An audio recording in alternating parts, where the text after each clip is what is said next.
to my YouTube channel. In my video today, I have a guest joining us.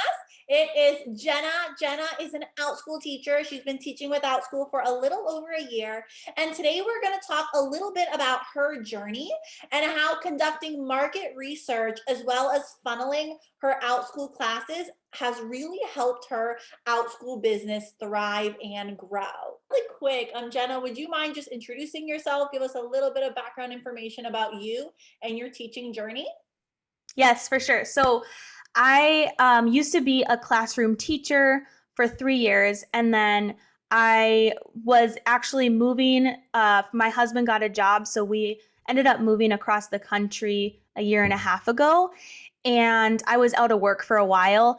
And because COVID had literally just started, I was looking for something remote, just for health reasons and all that stuff. So I just started researching online, and honestly, YouTube, I was researching YouTube and I found someone, I believe it was Nancy Taylor, and she was talking about online teaching, and I was like, okay, I'm going to look into this. So I looked into it, and that's when my real journey started, is with VIPKID. So I've been teaching now with Outschool for a year, and I started a year and a half ago with VIPKID. Nice. Okay, awesome. So how long have you been with Outschool? So with Outschool, it was one of those things, I think a lot of teachers can relate to this, where I got hired with Outschool in July of 2020. And then I really didn't start really teaching until a few months later.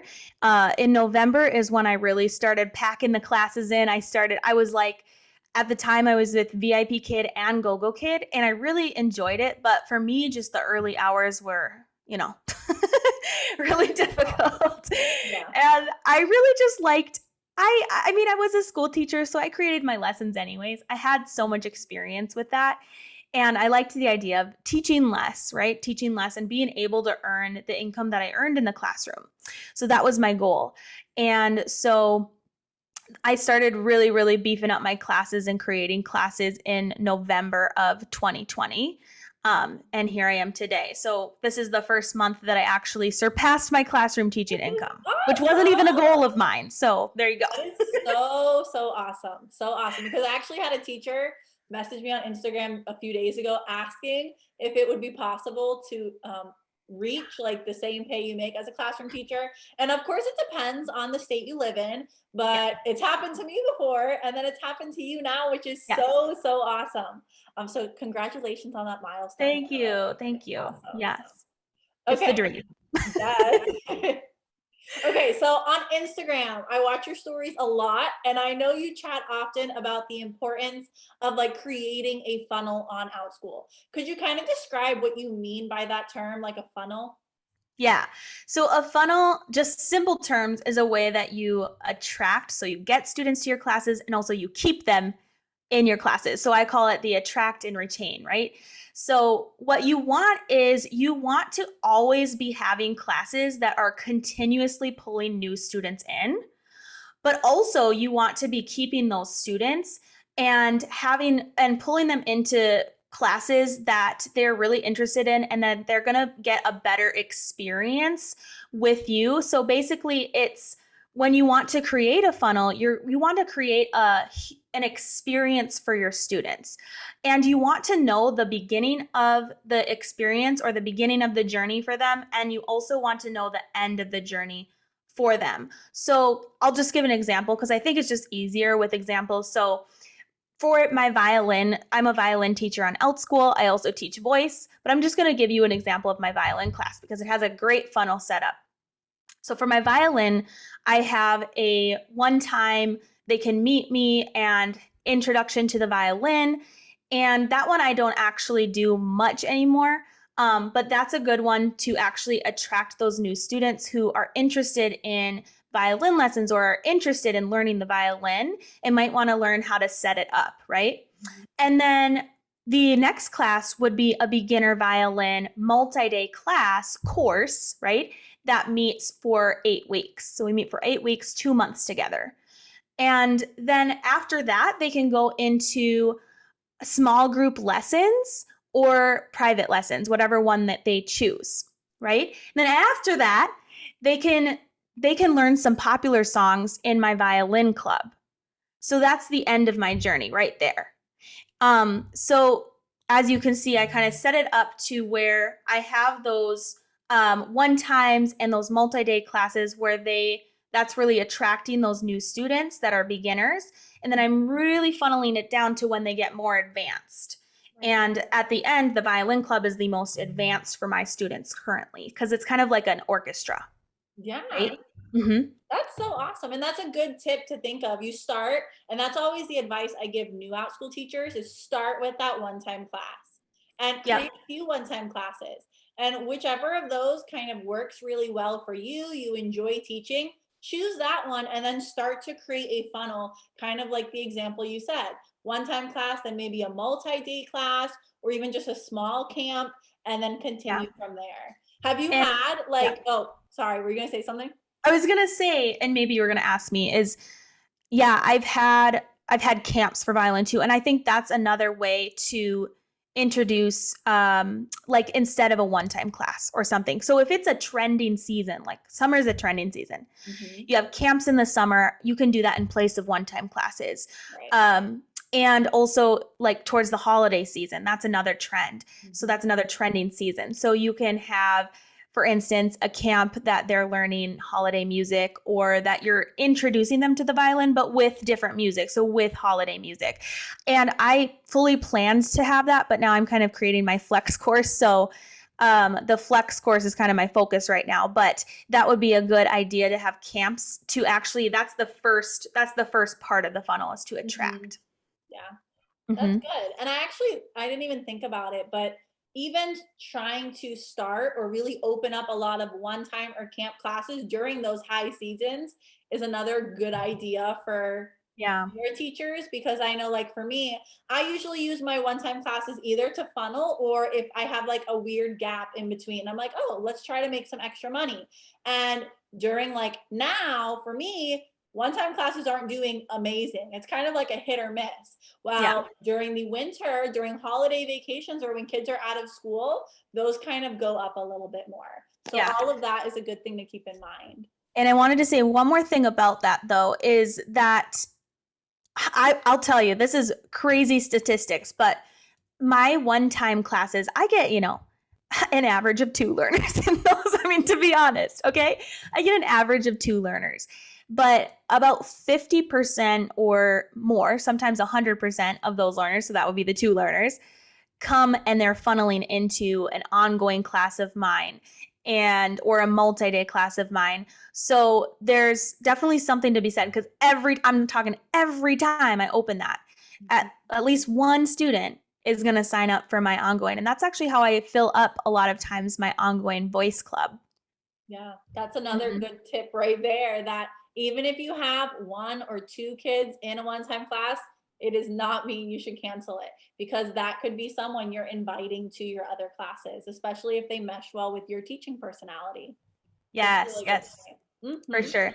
And I wanted to say one more thing because this is something I actually talked about on my stories, but it's interesting too, because if you get really into it and we go really in depth, one of my students, well, more than one, but I'm going to talk about her specifically because she specifically is going to be in 3 classes of mine. And these are not all in one subject. So she's going to be in my voice club. She's in my voice club. She's in my singing signing club. And she's going to be also in my violin class. So now thinking even like the funnel gets wider too, because if you kind of are just music in general, or you have a specific niche, which is like, for me, that's building expression and confidence through music, then you can even widen the gap. And some of those students might actually, I've had students in my violin classes that have said, I'm interested in voice lessons and vice versa. So that's something to think about too. Yes. That happens. Yes. That's happened to me as well. I teach more like kindergarten based and then animal fun, and I'll have a mix of both. So Yeah. that's really cool. That doesn't have to be one niche only, super, super specific when you're on Outschool. Because Yep. I feel like as Outschool teachers, we throw out that word a lot, but it Yeah. doesn't mean you can only teach one thing. or that one No. thing that you're really good at. You can have a variety of classes and still be niche specific, but still be successful as well. Yeah. And think about organizations, right? Organizations don't have just one class. Yep. Okay. They don't have just one niche, but they're known for something. Okay. They're known for something. Like for me, I'm known to be kind of a more fun teacher, building expression. You know, the parents know me as that one, and they'll each actually reach out to me and say, I noticed this about you, and I think you'd be a good teacher for my student or my child. And so they're usually known for kind of around a topic, but also known for the way that they teach and how they teach. Mm-hmm. Good point.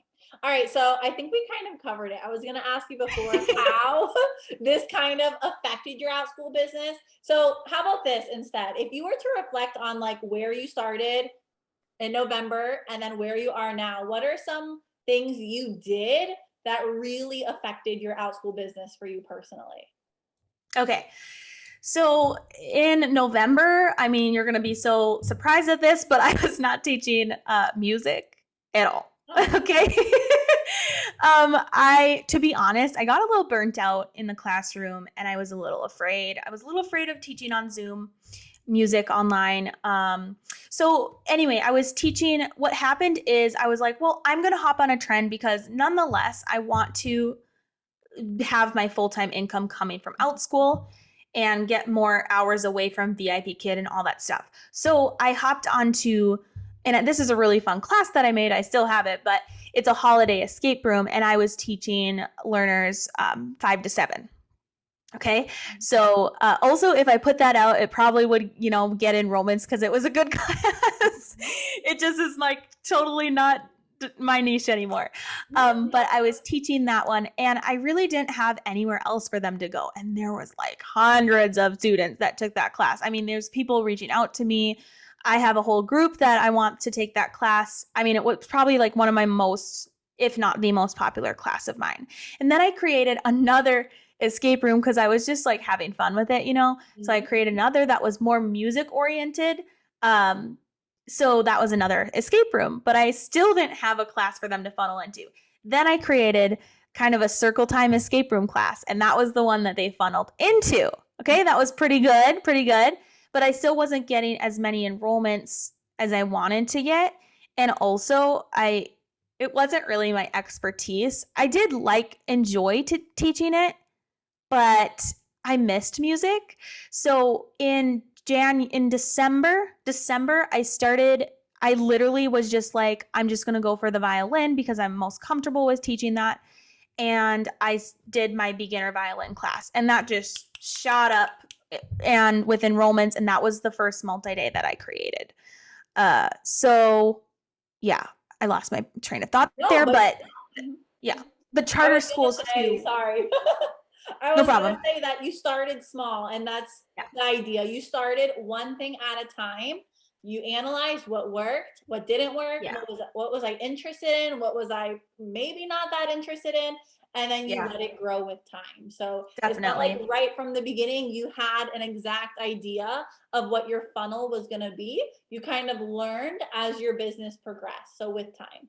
So I was all over the place. Like at the beginning, I started in July. I started with the ASL signing song. I just wanted to have fun with it, to be honest. I didn't really know that I could really build my business this big on Outschool. So I just was like, I'm just going to do a fun class to start with, get kind of used to it and things like that. And then I was just hearing from so many other teachers that, this is something to pursue. And that's why I decided, I really want to, analyze this more and go full in depth, which is where market research came in a little bit too. Yep. And we'll talk about that in a second, but I started the same way, kind of just for fun, testing it out. And then you realize it's possible to make money. So you probably have to get a little bit more serious with the strategy you're using. So I think the next question will be good. If you have been on Outschool for a while, maybe, and you want to start building that funnel, what is one tip you could share with teachers that want to start building a funnel on Outschool, but don't really know how to do that yet? I think just in simple terms, I said this before, but just know, first of all, have an idea of what kind of student is going to be, get get help from you? What kind of student is going to show up to your classes? What kind of student is going to enjoy your classes? All right. You got to know your student first. And then through that, you want to figure out where their journey with you begins. Okay. Which class does it begin with? How many classes are in between? And then what is the end of their journey with you?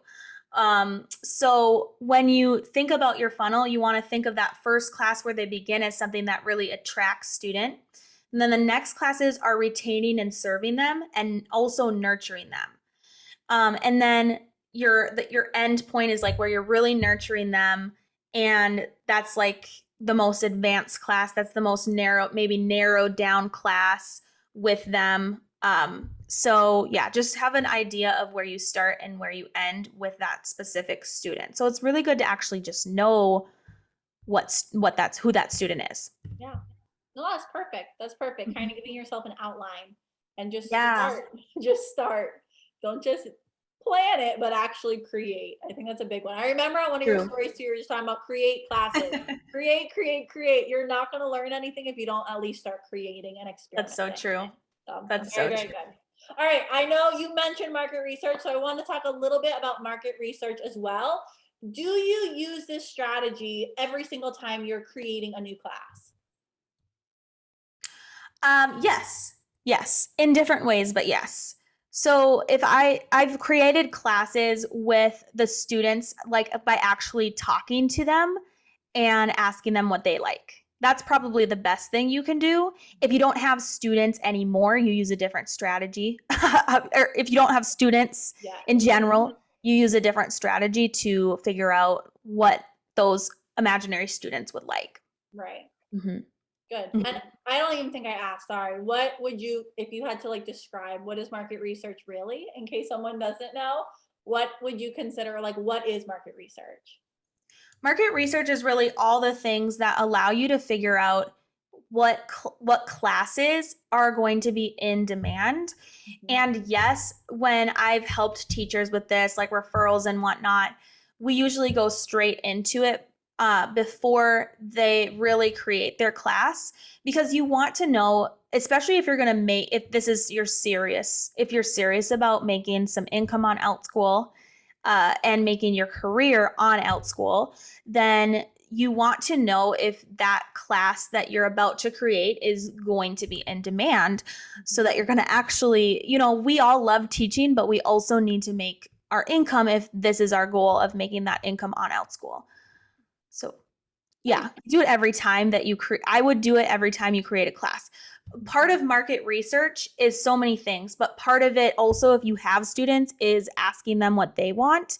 For instance, my students really want a chance to perform in front of others.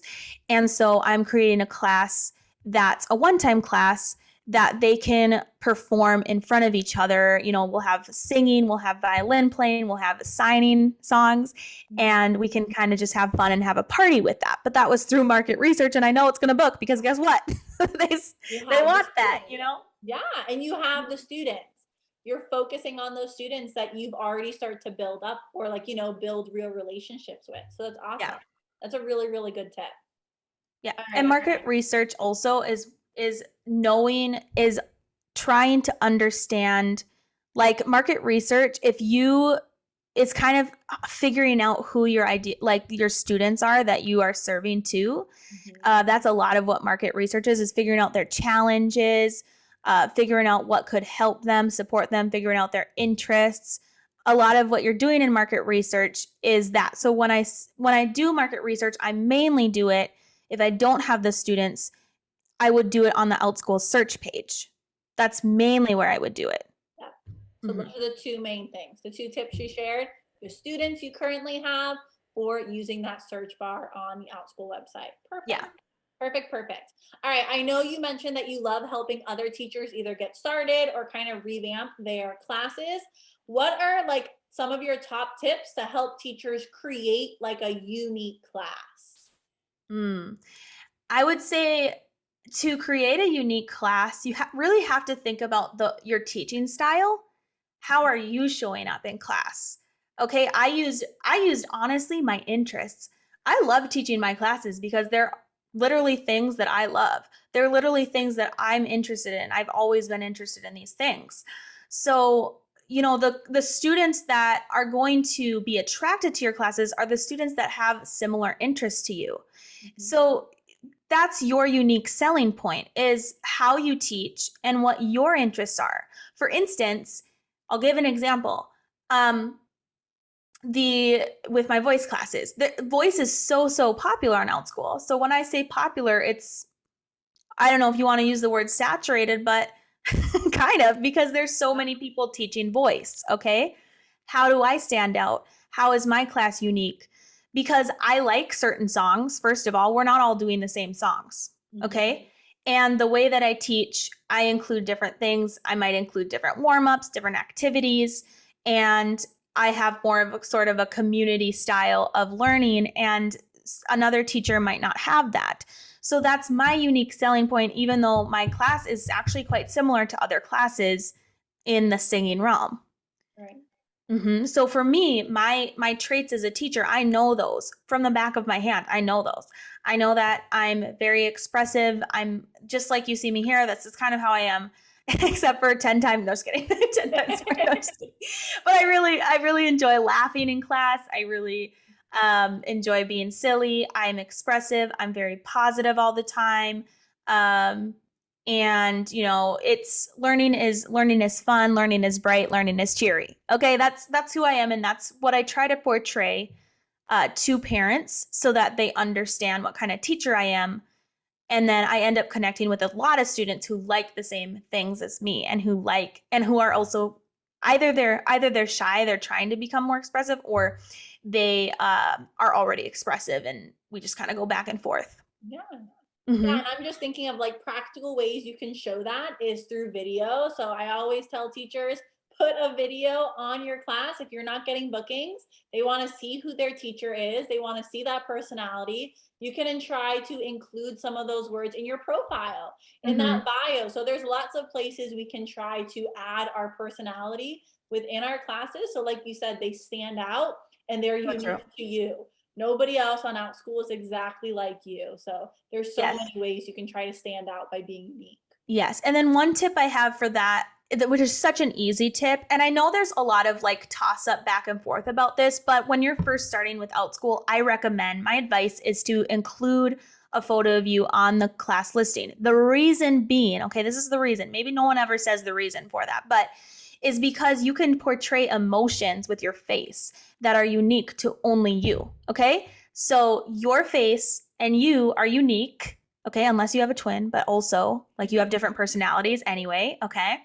But you are unique, and you can portray an emotion. You can portray kind of who you are. You know, if I'm kind of going to be like this, like maybe I'm going to be kind of like a joker or something in my class. But if I'm like this, maybe I'm going to be more serious and more in depth about class. But you know, this is probably too much. I'm all over the place. It's actually really true. I do recommend that. It's also just makes your Outschool very branded. But I never thought of it that way, that you can learn a lot about a teacher just based on the photos they include in their class. Okay, for example, one of my classes, I'm literally like, wait, what do I do on that? I'm kind of like, I forget what I do, but I'm like, right? I'm like something like that. Whereas another violinist is more like this. Okay, that's a different, that's different just based off of, oh, what's that? Like she's holding her violin weird. You know, what is she gonna be like? Yeah, exactly. True. I love that point. That is the first time I've actually heard that. That's a really, really nice one. Yeah, I know. I mean, I've kind of researched into it a little bit, but yeah, it kind of helps to brand you and make you unique. I'm sure. I agree with that. All right, so my last question then, and I think you gave one really good tip. If someone is just starting with Outschool today, what are like 2 or 3 tips you would want to share with them? Well, create, and just have fun with it. I have so much fun just creating classes. And also, if you're going to make a multi-day class, like, first of all, I do recommend not you can start with one times, but I do recommend if you really want to be serious about and you're really trying to fast track your growth, do different class types. Like add in the multi-day, add in an ongoing for sure. Do the different, maybe add in tutoring, which you're so good at, and they can learn so much from you. And you also have a Facebook page on that too. Yeah, right? I do. Yes. So learn from Alejandra about tutoring. Okay. But create, keep creating. If you do have a multi-day class, sorry, I got off track there, but if you do have a multi-day class, you don't have to create like the full 8 weeks or the full 12 weeks. If you're just trying to put it out there and see if it sticks and see if it gets saves and all that stuff. Create the first 2 sessions and see if it does get booked, then you have time to create the rest. That's a good tip. That's one of my tips. And the others is don't compare yourself to anyone else. As you can see, I literally started somewhere far off and I'm here right now. And I had to go through that to really figure out what I liked and enjoyed teaching on Outschool, because you also want to enjoy what you teach, right? So you don't have to, first of all, don't copy anyone else, because you're gonna enjoy what you end up creating based off of your experiences. But also don't compare your journey to others, because it's true that there were other teachers that were teaching music that started teaching, and within the first month it was like boom. But I can probably speak for Alejandra and me that it was kind of like a little bit, it was pretty good, steady growth up, right? It wasn't like boom, it was really steady growth up. So don't compare yourself to anyone else, especially someone who may have had a boom, because that's very rare, and maybe that can be you too. But don't let that kind of get in the way and make you stop and doubt yourself and then like stop creating classes. I love that one, because even when we're going through that journey, we've had that steady growth, but we've learned so much as we're going. So enjoy your own journey. Everyone's is different, and really enjoy it as an online teacher. Yes. Awesome. Well, we did awesome. I appreciate so much you popping in on here. Is there anything, can you kind of let us know if people want to connect with you? Where can they find you? What social media are you on? Do you offer anything for others to learn from you? Yes. So right now I'm so like daily on Instagram. So we can put that handle below too, but it's.jennalee. And that's on Instagram. You can message me there. I am also on TikTok as well. I say if you want to message me on Instagram. And I also have a YouTube channel. We'll probably post that below. And I talk about a lot of market research and things like that on Outschool, as well as what Alejandra does too. And this is kind of an exciting time for me.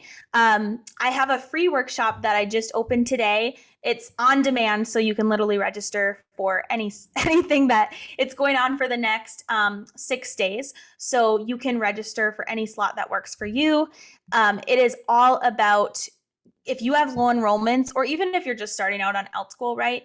It's all about boosting those enrollments. And I really go in depth about these things, finding the students that I was talking about, finding those students that you are serving, servants. Sorry. Okay.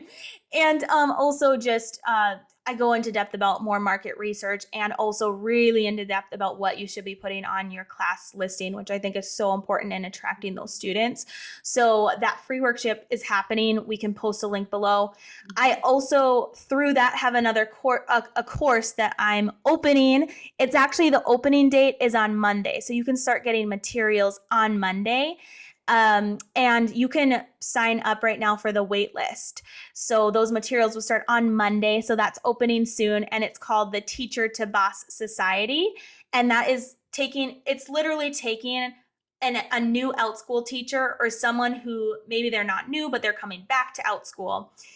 It's taking them from the point where they're at, no enrollments and just starting to create classes, all the way to creating a full-time income on Outschool. So that's the goal, and that I'm doing everything in between in that course. So if you're interested in that, we will post that below as well. So I'm just trying to help everyone kind of get to my point, because I really feel blessed to teach online and to be able to have this flexible schedule where I'm working 20 hours at most on teaching in Outschool a week. That's including planning time, and I'm making more than I did in the classroom. Okay. Wow. So I really want to bring that to other people because that has transformed my life. I really like this lifestyle of being my own boss. You know, I don't want to be controlled by any company politics, or I just don't, even if it's, I loved the classroom, but I just wanted to be my own person. I wanted to show up for myself and have my own business. So if that's you, we know how to connect. Yes. Well, thank you. I appreciate all the tips. And like she said, I will have all of those links in the description box. So if you want to check her out, I highly, highly recommend it. Thank you again, Jenna. Thank you I so will much see for you having me. later. Yes. See you later. Thank you so much, Jenna, for sharing all of those useful tips. Again, if you want to connect with Jenna or work with her, I will have her links and social media down below. If you found this video helpful, I would very much appreciate if you give it a thumbs up. And don't forget to subscribe to my channel so you don't miss future interviews and videos.